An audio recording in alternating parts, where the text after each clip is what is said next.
मैं मीना प्रवेश चौहान आपका स्वागत करती हूं आपके अपने YouTube चैनल कविता संग्रह में। आप सभी को गणेश चतुर्थी की हार्दिक शुभकामनाएं। आज की इस वीडियो में हम जानेंगे गणेश विसर्जन के बाद जो घर में पूजन की सामग्री बच जाती है उसका हमें क्या करना चाहिए। पूरी और सही जानकारी प्राप्त करने के लिए वीडियो को अंत तक देखें। तो चलिए शुरू करते हैं।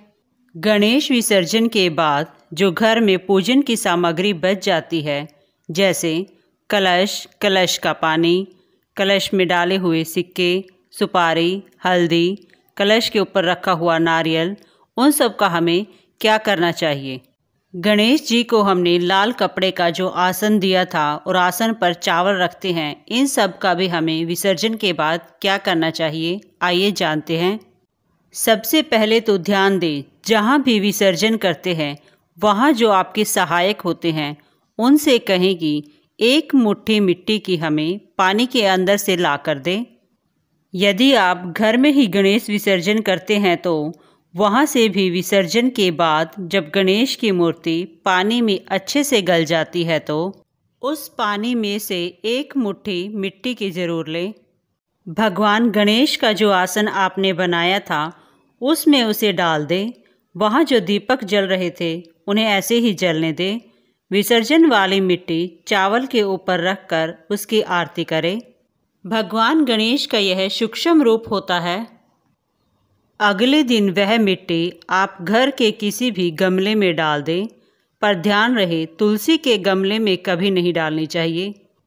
पूजा स्थल पर रखे कलश का पानी भी कभी हमें तुलसी के पौधे में नहीं डालना चाहिए।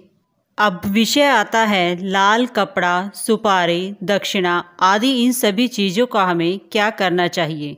यदि आपने किसी पंडित जी को पूजा के लिए घर पर बुलाया हो तो आप ये सब उन्हें दे सकते हैं, परंतु यदि किसी कारणवश आप पंडित जी को नहीं बुला पाते तो आप लाल कपड़ा अपने मंदिर में भी प्रयोग कर सकते हैं।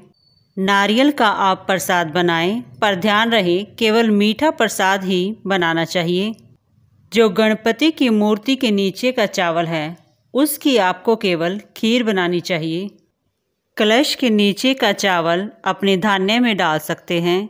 अगर धान्य में नहीं डालना चाहते तो मछली को डाल दें या फिर पक्षियों को डाल सकते हैं। पूजा स्थल पर रखी सुपारी को आप जल में भी विसर्जित कर सकते हैं या फिर गमले में भी सुपारी को डाल सकते हैं। कलश के अंदर की दक्षिणा और देव पूजन में जो दक्षिणा चढ़ाई थी उसे पंडित जी को दे दें या फिर उसे किसी कन्या को भी दे सकते हैं। कलश के जल को हमें अपने पूरे घर में छिड़कना चाहिए।